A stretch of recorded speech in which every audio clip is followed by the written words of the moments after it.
Okay, so let's talk about coding file I/O. So when we were working with the math functions, like you wrote that fancy calculator to deal with sine, cosine, and all those, like, I don't know, 20 plus operations, you ended up importing a package, right? So for working with files, we are going to have to import java.io.star.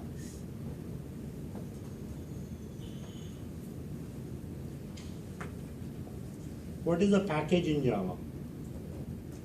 Group of classes with similar functionality. So like all the input-output classes, all the input-output functionality is grouped together inside the I/O package. So you have to say import java.io.star, and then you can use all the file I/O functions. So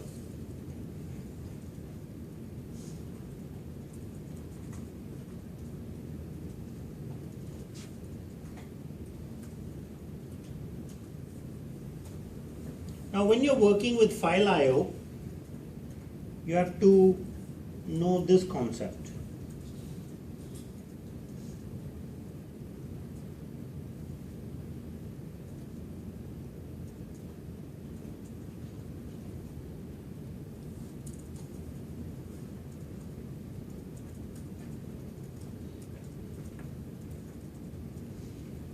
This is called the try-catch clause.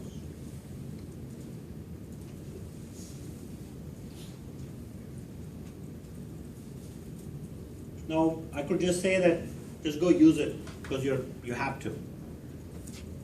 But then that would not be nice because you wouldn't understand why. So when you write Java code for file I/O, there are some problems that are expected that can be managed by the Java virtual machine. So for example, if I try to provide a file name that doesn't exist, I think I talked about that and I called that an exception. So things can go wrong in Java.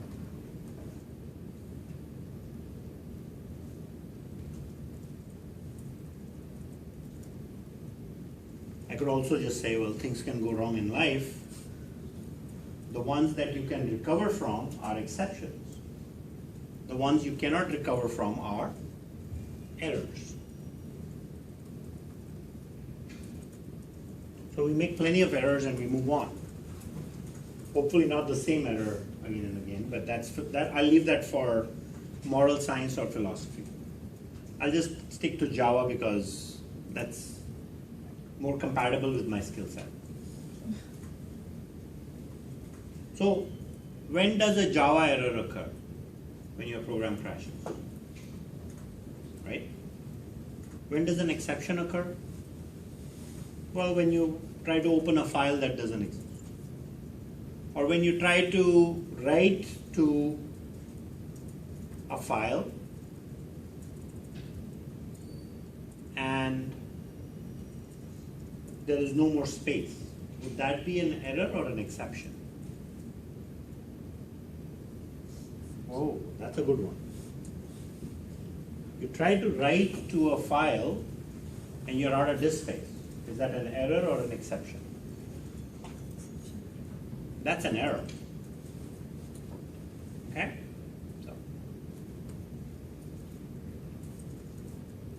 So I'm not worried about errors right now because when an error occurs, JVM crashes and there's really nothing we can do. But when an exception occurs, then we can do something, right? So So then there are these problems that you either know about or do not know. There are some Java exceptions that the JVM knows about. For those cases, a try-catch is required.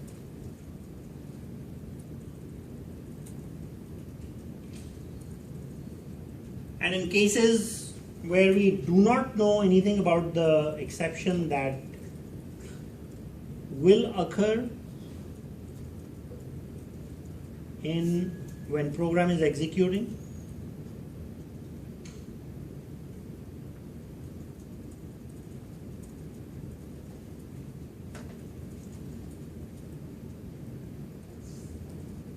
then we write custom code for managing. And I'm not so sure if you're going to learn about that, at least in this course. So we're going to not worry about that either. Is my story making sense? Right? Problems can occur. You can either recover from those or not recover. The ones that you can recover from, you already know about those, or you don't. The ones that you know about, you have to use the try-catch clause for. The ones you don't, we're not going to worry about. Okay? That's why this try-catch clause is required. So if that makes sense, we can run forward and talk about, show you more code. Are there any questions on this? Or does this make sense or no? Is this like debugging?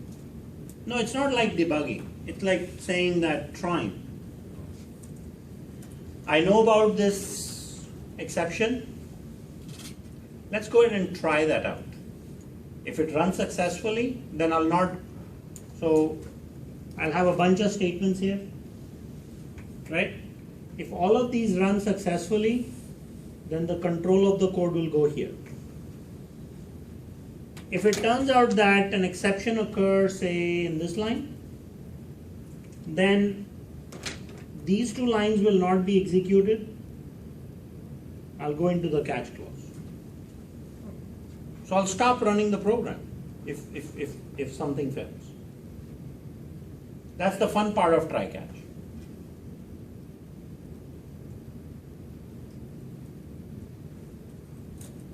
If we know something is going to go wrong, then we say, okay, let's go ahead and try it out. And if it runs successfully, great. If not, then we'll catch the problem. That's what that means. It's not debugging. It's more like trying out something to make sure it works. And if it doesn't, then we can do something about that.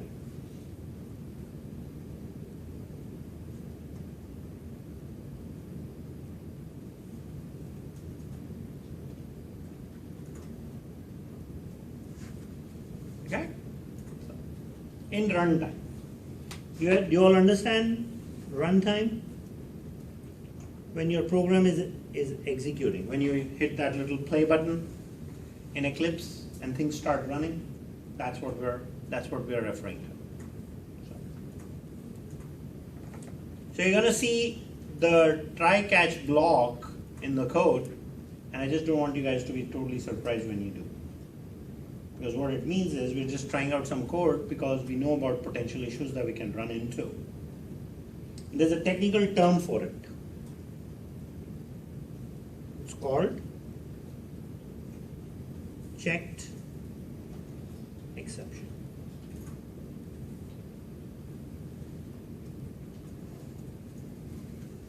So if in the test I ask you the question, what is a checked exception? Can you answer it? Maybe you can copy and paste this picture. And then I'll know that you know. Right? Checked exception is an issue that JVM is aware of, and it requires usage of a try-catch clause. Checked exception is an issue that JVM is aware of, and it requires usage of a try-catch clause. So in event an issue occurs,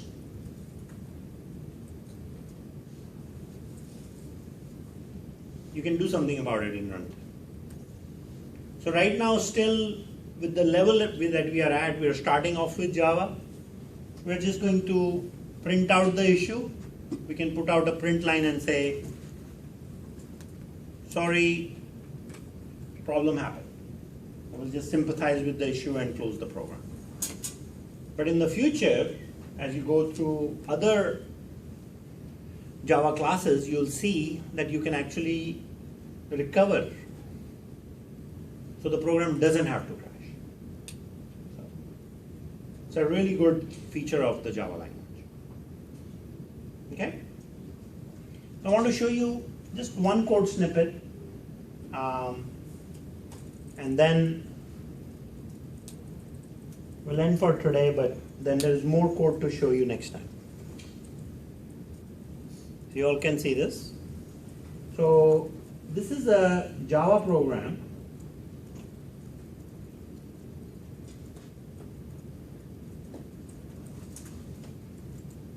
that reads a text file. So I'm going to go through the code slowly, and this will be one file that will be the basis of your of lab 10 that you guys will end up writing. So you'll get a new assignment on Monday or earlier. So you can see the first thing that I've done is import java.io, so I can open the file. So now my program is called readsource.java, and it only has a main, right?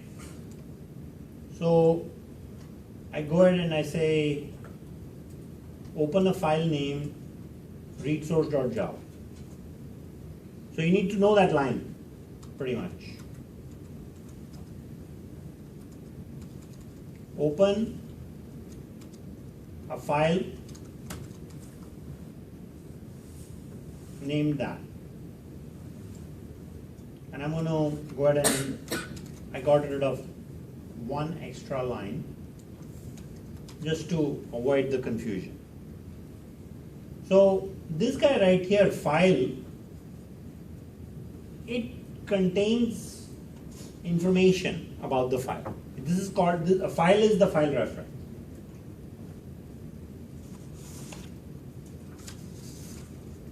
I'm going to go back to my slides.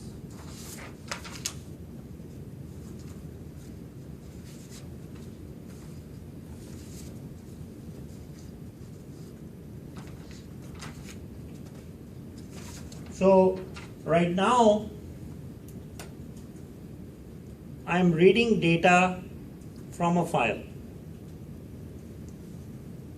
And you remember this little guy? File reference? And all this stuff? That's what file is.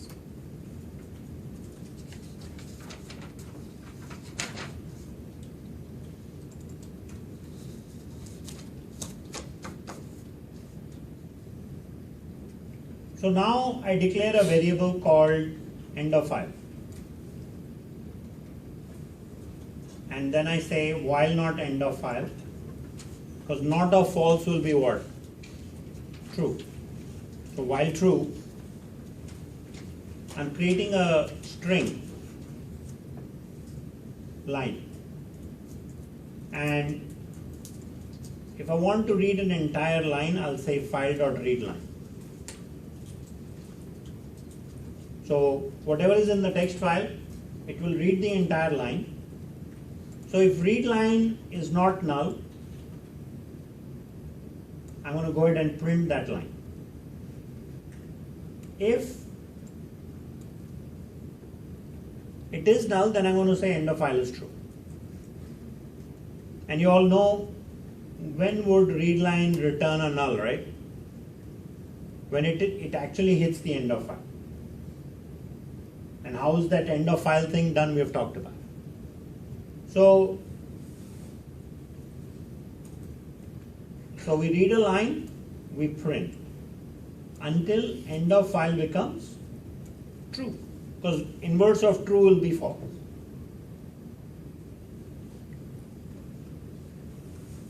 When I'm done with all this,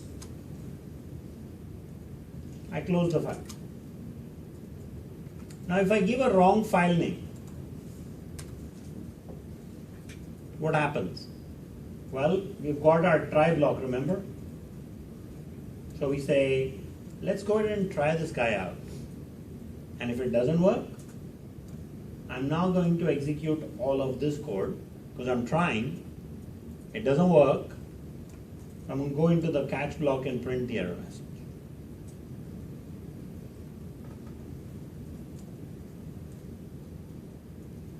So we're writing code where you can see a problem in runtime and print it, rather than just letting the program crash. One good feature of writing healthy software. In some of the future classes, you might learn the concept of self-healing software. Like the human body is self-healing, right? If I get a dent or a scratch, the skin fixes itself. Why can't software do that? Accidents happen, right? So if the human object can fix itself, so can Java object. Oh wait, we have to talk about objects still. The exciting part of Java. So I guess you guys are probably curious about running this. So let me start Eclipse and run. And one day I should run this in command mode as well. So you can see how programs are compiled in a Unix or a Windows shell. Anybody know Unix already? No? One person. You guys should take a course in Unix, 18A. It's a really, really good thing to do for a computer science professional. So, okay, so we'll create a new project. We'll call that file.io.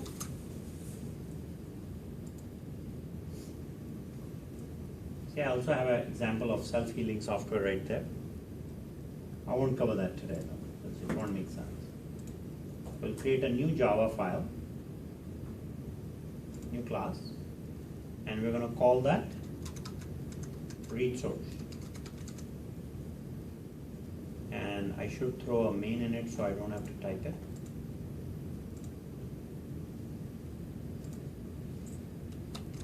And I'm going to copy and paste this part of the code.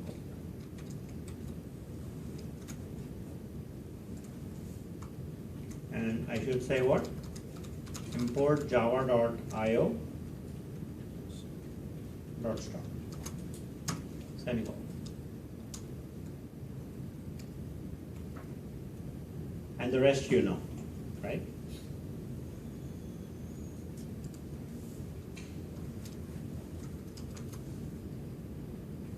So when I run this code, it says errors exist.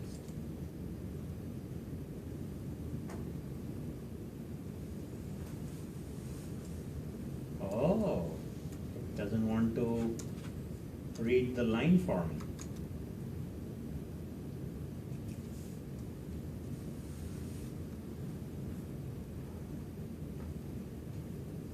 I guess I'm going to have to use the buffer. So let's add that. Remember I talked to you guys about buffers? That little memory piece? So So we'll say buffer reader buff equals new buffered reader. Oh, sorry, not buffered. And we're going to pass file to it. So what I'm doing, guys, is I've opened the file, I'm taking that reference and I'm passing it to the buffer. So then I'm going to say buff dot readline. Okay, so it has readline. And then we're going to close the buffer instead of the file.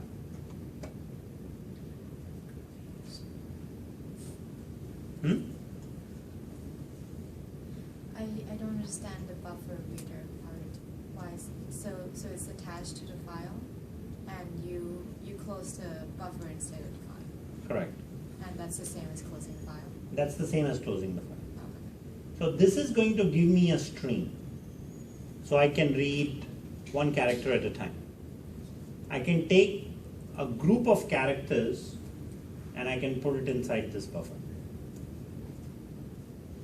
Like a filter or something. Yeah. I can bring out information from disk into the buffer for the stream to pipe information slowly.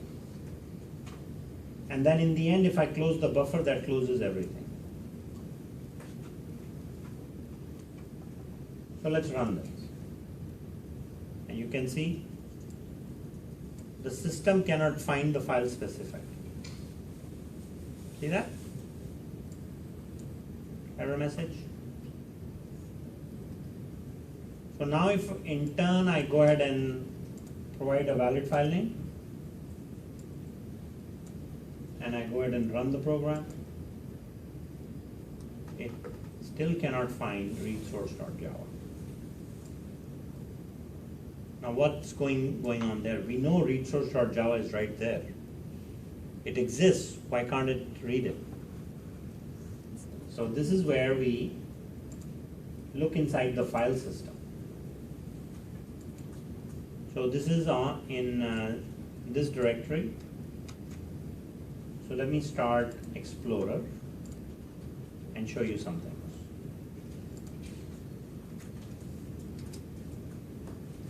See, I have a source directory which has read source.java.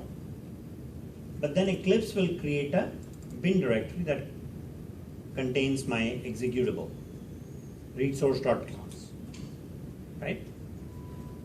If I have read source.java in this directory, then it will read it. Otherwise, I have to give the full path.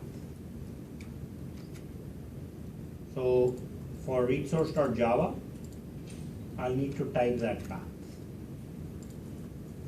So if I go here and I say, go there, if I give the full path, it'll be fine. But now the problem is that if I use backslashes, I need to use a double backslash for the program to understand that it's a single backslash. These are called escape characters. You remember using /t for tab? Those are escape characters. So when I want a single backslash, I need to use two backslashes because backslash is already a way to escape a character, right?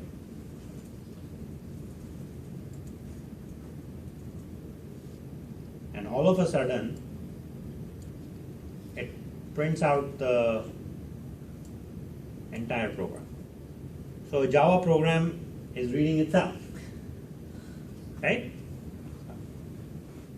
I wanted to show you little hooks, little simple program that reads itself. So, yeah. One of the things in the text is that there isn't a lot of notes around all the things we talked about. So I'm going to encourage you to please look at the video notes and also have really good personal notes for the final.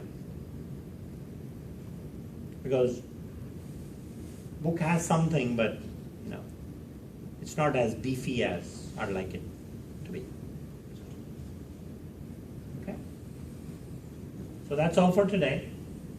And I'll come back with more programs on Monday, along with a simple assignment 10, because we're getting to the end of the quarter, so something easy. So you're not stressing and you can get ready for your final. Okay?